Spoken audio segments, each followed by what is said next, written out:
Hello everyone, how are you going? Welcome to Hinterland Who's Who, a short little minute educational video about incredible Canadian animals. And so here we go, we're starting off with the muskox. Oh, there's the song. There it is.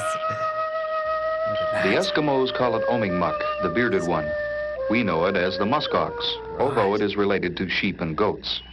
Fair enough. The muskox lives in the most remote regions of the far north. Yeah. It has probably the longest hair of all wild animals, sometimes reaching 25 inches in length. Wow, okay. From May to August, the fine underwool or quiviate comes off in patches from its thick coat and adds to its shaggy appearance. When attacked, the adult muskoxen standing shoulder to shoulder form a defensive ring. This maneuver was designed for their principal enemy, the wolf, and proved useless against man armed with rifles.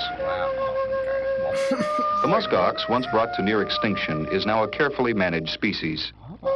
For a more complete story on the muskox, why not contact the Canadian Wildlife Service in Ottawa? There we go. Now, it certainly does not get any more vintage than that, you know. Just even, like I said, just starting out with that classic theme tune. The Eskimo... I guess it is a flute, I can only imagine. I don't really know. There's so many different wood-winged instruments. But no, as I've said before, they certainly know how to be nice and concise. I mean, they're not as educationally packed as, let's say, the Heritage Minutes, but they still do get a decent amount of information across in 1 minute, you know. I learned where they live, what their entire relationship is, that the fact that they apparently have the longest hair in the world. I can only imagine, like, a horse's tail is going to be longer, or, I don't know, maybe it wouldn't be. 25 inches is a long way. That's like 610 mil, something like that. I mean, to be fair, I can certainly understand why they would need such a thing, because for goodness sake, I mean, he mentioned it himself, just living in the true north, the far north of anywhere in the world, but especially up in Canada, just is outrageous kind of environments. And so yes, if I was them, I would absolutely be having 600 mil long hair. The only problem being the fact that it would be so outrageously heavy just carrying around. I can only imagine like kilometers of hair. I mean, I don't know if they're like a seal with multiple layers. I mean, he did mention the patchiness of it falling out and things, but either way, just that is so much hair to carry around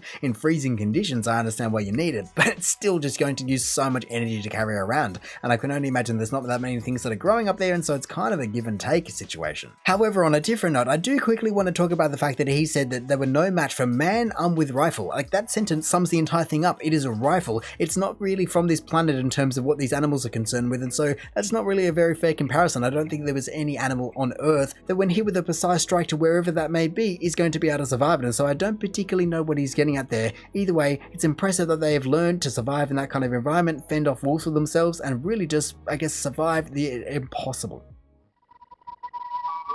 There it is, swift fox. Here we go. The swift fox gets its name from its speed. No bigger than a house cat, it's been clocked at 60 kilometers an hour. Whoa, damn.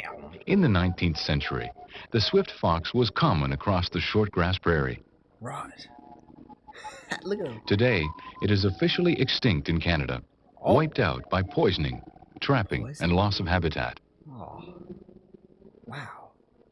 Wildlife agencies are trying to bring the swift fox back. By raising swift foxes from the United States in captivity and then releasing them into the wild, they hope to restore this graceful little animal to its rightful place in our natural heritage. Yeah, right. Oh. Well, like I was saying at the start here, it really did remind me of the dingo. And I mean, of course, they went on to say it no bigger than a house cat, and that is pretty darn impressive that it can clock 60 kilometers an hour. I mean, it's certainly living up to its name, for goodness sake. And I mean, they weren't very creative with it, but geez, the fact that it's something that small, it's honestly like an insect in terms of its body length ratio to speed. I mean, I do quickly want to check based on what he was saying, because it was quite a while ago. Did they manage to bring it back? Where's it going to say? Conservation status, least concern. Oh, that is great news. I mean, let's just see how many swift foxes are left in Canada. Okay, that is a little bit conflicting, so I don't really know what the go is, but I can only imagine, considering there are new and modern photos of them, at least they're not completely extinct. But honestly, the longer that I do look at an image like this, the more I'm just seeing so many different mixtures of animals. Like I said, there is obviously fox in there, but there is definitely dingo as well as some, I don't know, I'm getting some cat in there. I don't know, I mean, they're all kind of connected species, but at the same time, there's such a mixture there. For goodness sake, we have the Australian fox on the right there, and then the swift fox on the left, like we were saying, and then obviously the dingo is a little bit different. It's more dog-like than than cat-like or fox-like, but when you find the right photo, you can really just see how all of this is just one big family tree between all of these different animals. And so I guess you just do have to applaud the Wildlife Conservation Society or something along those lines, just for being able to bring or migrate, I guess, this fox back from the USA back into its home prairie lands and everything like that. Because due to how the entire thing is written, you hear him say the swift fox is officially extinct and that's it, and then full stop, and then he goes, but there is a little bit of hope, we just have to migrate it, like I said, just up from the USA. I guess it's just a reverse bald eagle trade, probably around the same time. And so in saying that, even though I guess they are technically native in the first place, I feel as though this is one of the only times you can say an introduced species, so to say, is actually good for the current environment. Whoa! In the frigid Arctic waters of northern Canada is a thriving ecosystem, home to one of the world's most mysterious creatures, the narwhal. Yeah. Narwhals can hold their breath for up to 20 minutes while feeding under the Arctic ice. Fair enough. They can dive over a kilometer deep, and they use echolocation to hunt for fish and squid, often while swimming upside down. One of the narwhal's best-known features is its tusk, which is really an ivory tooth that grows up to 3 meters long on males. Wow, 3 meters. That's crazy. Narwhals are social animals, often traveling in pods of 3 to 8 individuals, though herds of hundreds are seen on occasion. What? That's just Today, scary. researchers continue to unravel the many secrets of the narwhal and its Arctic Ocean habitat, and that's just a start. To learn more about the narwhal, visit hww.ca.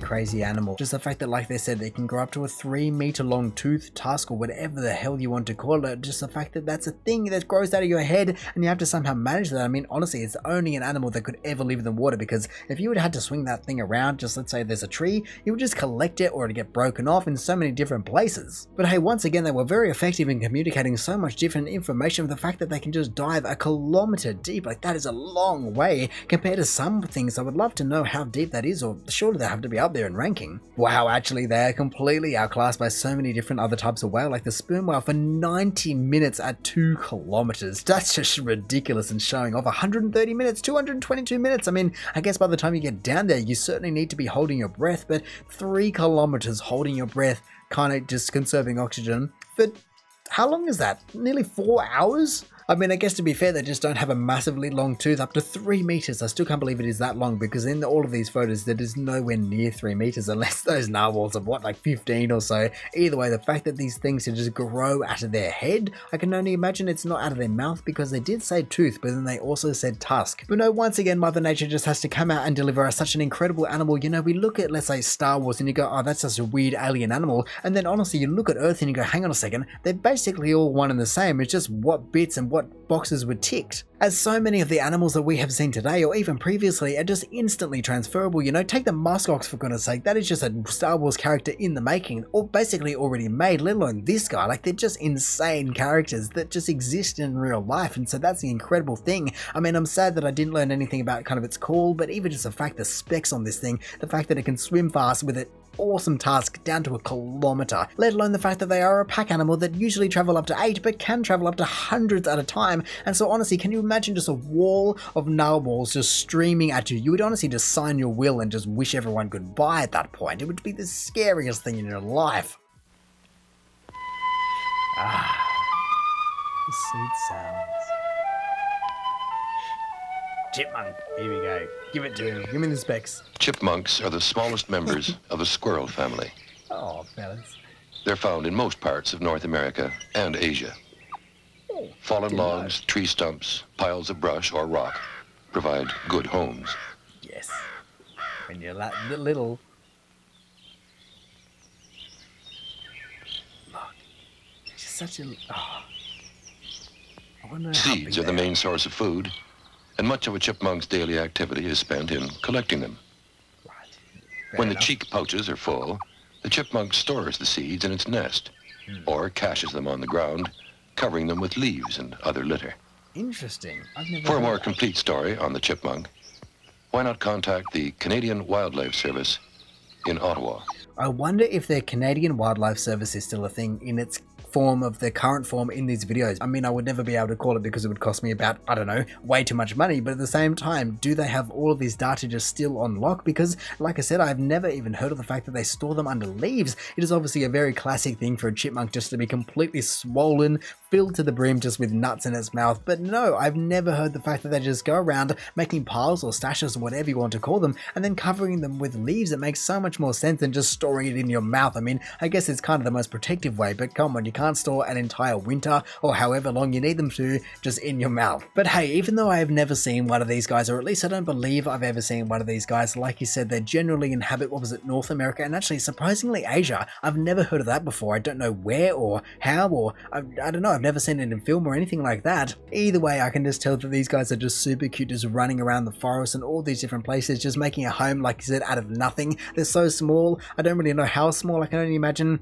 I don't know, like less than water bottle sized. I really do not know. And I mean, I'm just going to be taking a stab in the dark when I say this, but I can only assume that surely there is not only one type of chipmunk. I mean, I understand just going chipmunk, but surely, given the fact that it is all of North America and Asia and things like that, surely there's got to be more than one. It's not just one, for goodness sake. I mean, if it is, fair play, that thing just knows how to get around. But hey, as I've said before, these videos are just absolutely fantastic just to educate the masses on what is truly out there. You know, that you go, what is that? That's a squirrel. No, actually, it is a chipmunk. Oh, that's a muskox. Oh, there's so many different things that you never would have otherwise known, and all that information just came from basically a flute for 15 seconds or 50% of the entire video, and then a little bit of information, and that's it. That's all you really need just to plant the seed. But anyway, in saying that, I reckon I'm just going to call it there. So thank you for watching this video. If you did enjoy it, feel free to do the algorithmic things down below. Also, if this is the first video of mine that you are watching, then make sure to go check out my other ones. Also, make sure to go check out the awesome videos down in the description below, or hey, maybe you even just want to consider subscribing so that you don't miss another one of these in the future. But all in all, have a good one and see ya.